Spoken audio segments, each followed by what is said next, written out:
प्रिय विद्यार्थियों, आपका दिन शुभ हो, आपका जीवन मंगलमय हो। आप अपने जीवन में उत्तरोत्तर प्रगति करें, बच्चा उन्नति करें, आपकी हर मनोकामना ईश्वर पूर्ण करे। इन्हीं मंगल कामनाओं के साथ अपने हम नए पाठ की शुरुआत करेंगे। कक्षा 9 में एक पाठ है प्रेम माधुरी, जो भारतेंदु हरिश्चंद्र जी की रचना है। इनकी अनेक रचनाएं हैं। प्रेम माधुरी शीर्षक से आप जब 11th में जाएंगे तो भी आपको एक रचना इनकी मिलेगी। तो एक युग निर्माता या इनको पुनर्जागरण काल का अग्रदूत कहा जाए, या इन्हें खड़ी बोली गद्य का जनक कहा जाए तो कोई अत्युक्ति नहीं होगी बेटा। ये खड़ी बोली गद्य के जनक भी कहे जाते हैं। भारतेंदु हरिश्चंद्र जी का जन्म सन 1850 ईस्वी में वाराणसी के प्रसिद्ध वैश्य परिवार में हुआ था। इनके पिता का नाम गोपाल चंद्र था। गिरधर उपनाम से कुंडलिया लिखा करते थे। हमने पिछले वीडियो में पढ़ा है कि कुंडलिया छंद के बारे में पढ़ा ना, कि जैसे बिना विचारे जो कर सो पाछे पछताए, लाठी गुण बहुत सदा राख्यो संग। तो ये कुंडलिया छंद बहुत अच्छा लिखते थे गोपाल चंद्र गिरधर दास जी। इनकी माता का नाम पार्वती देवी था। जन्म के मात्र 15 वर्ष बाद ये मातृ सुख से वंचित हो गए बेटा। इनकी माता का देहावसान हो गया और लगभग 10-12 साल में पिताजी भी इनको छोड़कर स्वर्गवासी हो गए। इनके पालन पोषण की जिम्मेदारी इनकी एक परिचारिका थी काली कदमा और एक परिचारक थे तिलकधारी, उन पर आ जाता है। उन्हीं के संसर्ग में रहकर इनका पालन पोषण होता है। इनकी माता एक विमाता थी मोहन बीवी, उनसे इनका कोई विशेष स्नेह नहीं था। माता मतलब सौतेली माता। कोई विशेष स्नेह नहीं था, कोई लगाव नहीं रहता था। ये बाबू बचपन से ही एक प्रखर व्यक्तित्व के व्यक्ति थे, प्रखर बुद्धि के। मात्र 7 वर्ष की अवस्था में इन्होंने एक दोहा लिखा कि ले व्यवढ़ा ठाढ़े भय श्री अनिरुद्ध सुजान, बाणासुर के सैन्य को हनन लगे भगवान। ये लिखकर अपने पिताजी को दिखाते तो उन्होंने इनको एक महान कवि होने का आशीर्वाद दिया कि तू बेटा आगे चल के बहुत बड़ा कवि बनेगा। बात सही भी है बेटा, बने। ये मात्र 35 वर्ष जिए। ये 35 वर्ष की अवस्था में इन्होंने बहुत कुछ दे दिया हिंदी साहित्य को। पूरा विश्व इनको जान लिया और हम लोग इतने उम्र तक पहुंच गए और हमको नहीं लगता है कि 2-1 गांव के बाद या 2-4 घर के बाद कोई जानने वाला होगा, है ना। तो फिर क्या होता है, इनका एडमिशन वाराणसी के क्वींस कॉलेज में होता है। पढ़ाई में मन नहीं लगा, छोड़ दिए, क्योंकि काव्य रचना में मन लग गया था शुरू से ही। ये घर पर ही हिंदी, संस्कृत, अरबी, फारसी, उर्दू का अध्ययन किए, स्वाध्याय किए। ये उस समय एक राजा थे, 2 राजा थे, इनको आपने पढ़ा है कि हिंदी साहित्य के प्रचार प्रसार में विशेष योगदान दिया। तो राजा लक्ष्मण सिंह और राजा शिव प्रसाद सितारे हिंद जी। सितारे हिंद इनकी उपाधि थी अंग्रेजों के द्वारा। तो राजा शिव प्रसाद जी के यहाँ ये अंग्रेजी सीखने जाते थे, उनको अपना गुरु कहते थे। वहां से उन्होंने इंग्लिश भी सीख ली। ये उर्दू में रसा उपनाम से कविता लिखते थे और हिंदी में तो भारतेंदु नाम से लिखते ही थे और ब्रजभाषा में। फिर क्या हुआ, इन्होंने आगे चलकर हरिश्चंद्र मैगजीन, हरिश्चंद्र चंद्रिका और बालाबोधि नामक पत्रिकाओं का भी संपादन किया। ये तदीर समाज के संस्थापक भी थे। सन 2014 में लगभग, 2014 में टीजीटी की परीक्षा में प्रश्न आता तदीर समाज का संस्थापक कौन था, तो कौन था, भारतेंदु हरिश्चंद्र जी। ठीक है, तदीर समाज के संस्थापक थे। इनकी अनेक रचनाएं ब्रजभाषा में और हिंदी में भी आई, जैसे आपका प्रेम माधुरी, प्रेम तरंग, प्रेम फुलवारी, प्रेम सरोवर, वर्षा विनोद। इनके अनेक नाटक भी हुए, जैसे विशेष विस्मोधम और विद्या सुंदर, नील देवी, श्री चंद्रिका, है ना, श्री चंद्रावली, भारत दुर्दशा, अंधेर नगरी। बहुत से नाटक, अंधेर नगरी हम लोग 5th में पढ़े थे, आप लोग भी पढ़े। अंधेर नगरी, चौपट राजा टकेसेर, भाजी टकेसेर खाजा, ये इन्हीं की रचना है नाटक। तो बहुत सी रचनाएं इनकी अनुदित और इनकी संस्कृत की अनेक रचनाओं का उन्होंने हिंदी में अनुवाद किया। और कर्पूर मंजरी जो राजशेखर की रचना था उसको भी इन्होंने हिंदी में किया अनुवाद। मुद्रा राक्षस का इन्होंने हिंदी में अनुवाद किया। तो बहुत सी इनकी रचनाएं हैं बेटा। हम आगे जैसे जैसे बढ़ते जाएंगे हम उससे पढ़ते जाएंगे। इस तरह से माँ शारदा का यह वरद पुत्र हिंदी साहित्य की 35 वर्षों तक अपने पूर्ण रूपेण अपने जी जान से सेवा की और सन 1850 85 ईस्वी में पूरे संसार से अलविदा कहा गया, अर्थात अपने पंचतत्व में ये अपने इस नश्वर शरीर को विलीन कर दिए। अच्छा, एक मेन पॉइंट छूट रहा है बेटा। सन 1880 में काशी के विद्वानों ने उनको भारतेंदु की उपाधि दी। इनका तो मूल नाम हरिश्चंद्र था, लेकिन काशी के विद्वानों ने उनको भारतेंदु की उपाधि दी, यानी भारत के इंदु। इंदु मीन्स चंद्रमा। ठीक है, इतना कुछ हम जान गए बेटा। अब हम इसके अर्थ पर आएंगे। पहले में कवित्त छंद है और दूसरे में सविया छंद है।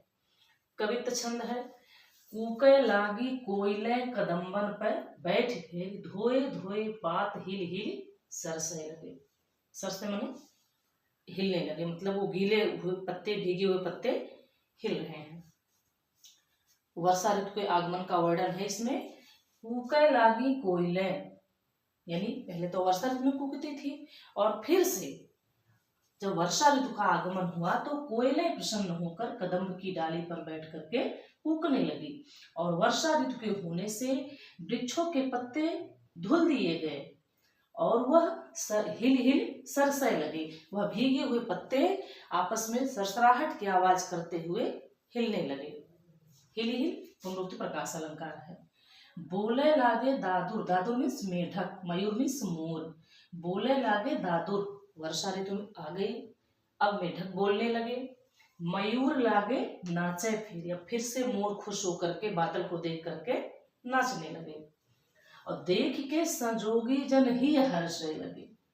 इस मनमोहक दृश्य को देखकर, वर्षा काल के दृश्य को देखकर संजोगी जन, यानी जो अपने प्रियतम के, जो लोग अपने प्रियतम के पास हैं, वो ऐसे दृश्य को देखकर ही हर्षे मतलब बहुत ही प्रसन्न होने लगे। इस वर्षा ऋतु के सुहाने मौसम, मेढक का बोलना, मोर का नाचना, बादलों का आना, वर्षा का होना, ठंडी ठंडी हवाएं चलना, ये ऐसा दृश्य देखकर संजोगी लोग, यानी जो अपनों के साथ थे, वे खुश होने लगे। हरी भूमि भरी, पृथ्वी चारों तरफ हरी भरी हो गई, हरियाली से परिपूर्ण हो गई। आप सावन के महीने में छत पर खड़े होकर देखिए, जहां तक नजर आपकी जाएगी पूरा हरा हरा, बड़ा सुंदर लगता है नजारा। सीरी माने ठंडी वायु चलने लगी। जो गर्मी में एकदम लोग व्याकुल थे गर्मी से, तो वर्षा होने के बाद पृथ्वी चारों तरफ हरी भरी हो गई, हरियाली से युक्त हो गई, और ठंडी ठंडी हवा भी चलने लगी। लख हरिचंद फिर प्राण तरसने लगे। किसके प्राण तरसने लगे? जो अपनों से दूर थे, है ना। ये प्राकृतिक दृश्य वही है, ऋतु वही है, लेकिन जो अपनों के साथ है उनके लिए सुखद है, और जो अपनों से दूर है उनके लिए दुखद है। बोले राम वियोग कह सीता, मुँह का सकल भयो विपरीता। जे हित रहे करहते पीरा, उरुक स्वाश्रम त्रिविध समीरा। मतलब इसमें बीच में 2 लाइन और थी बेटा, मुझे अच्छी से याद नहीं है। नौ कुशले तो अनल समाना ऐसे करके है। तो संयोग की स्थिति में जो वस्तुएं हमको सुख देती हैं, वियोग में वही हमको दुख देती हैं। और क्या हुआ? फेर झूम झूम वर्षा की ऋतु आई, फेर झूम झूम वर्षा की ऋतु आई। फिर कहते हैं 1 वर्ष के बाद, आतप सहने के बाद, गर्मी की व्याकुलता को सहने के बाद, फिर से झूम करके प्रसन्न होकर वर्षा की ऋतु आ गई, और बादल निगोरे झुकी झुकी बरसने लगे। फिर वह विरहिणी नायिका क्या कह रही है कि यह निगोरे मीन्स अभागे या दुष्ट बादल फिर झुक झुक करके, यानी घनघोर बादल। कभी कभी ऐसा लगता है ना कि बादल पृथ्वी को छू रहे हैं, एकदम इतने नीचे आ गए घटाएं, तो घनघोर घटाओं से युक्त ये बादल फिर झुक झुक करके बरसने लगे। कवित्त छंद है, ब्रजभाषा है ना, माधुर्य गुण है। आगे हम देखेंगे, सखी आयो बसंत ऋतून को कंत, चहु दिशि फूल रही सरसों। ऋतून को कंत, ऋतून माने ऋतु, माने ऋतु। ये देखिए तद्भव में है, हमने लिखा है यहाँ, ये ऋतु क्या है? तत्सम है। शुद्ध रूप से ऋतु वैसे लिखा जाता है, लेकिन ये तद्भव है। हे सखी, ऋतुओं का कंत मीन्स राजा, बसंत आ गया है। ऋतुओं के राजा बसंत का आगमन हो गया है। चहु दिस फूल रही सरसों, अब चारों तरफ क्या है? पीले पीले सरसों के फूल खिल गए हैं। बर शीतल मंद सुगंध समीर। और क्या हुआ? वर माने श्रेष्ठ, बहुत अच्छी, सुखद, ठंडी, मंद और सुगंध से युक्त हवा बह रही है। हवा में एक भीनी सी खुशबू होती है बेटा बसंत ऋतु में। आम की मंजरियां लग जाती हैं, मटर का फूल, सरसों का फूल, चने का फूल, है ना, और भी तमाम तरह तरह के बागों में देखिए कई छोटे छोटे झाड़ियां, उसमें तमाम फूल बहुत अच्छा अच्छा महकता है। तो उस सब से युक्त होकर के हवा कैसी बह रही है? शीतल मंद और सुगंधित हवा बह रही है। लेकिन सतावन हार भयो बरसो, ये विरहिणी नायिका के लिए, वियोगिनी नायिका के लिए, इसका पति परदेश है, उसके लिए यह बड़ी ही दुखद हो गई है। और इतनी दुखद हो गई है जैसे गले का हार बन गई है। गले में हार पहनते ही रहता है ना गले के पास, वैसी यह क्या है? हवा हमारे लिए बड़ी ही दुखद और गले के हार की तरह से बन गई है। अब सुंदर सांवरो नंद किशोर कहे हरिचंद गयो घर सो। गोपिकाएं क्या कह रही हैं? ऐसे सुखद ऋतु में, ऐसे आनंदप्रद ऋतुराज वसंत में हमारा सांवरा सलूना नंद का किशोर यानी हमारे कृष्ण घर से बाहर चले गए, अर्थात मथुरा चले गए हैं, जो हमारे लिए बड़ा ही कष्टप्रद है।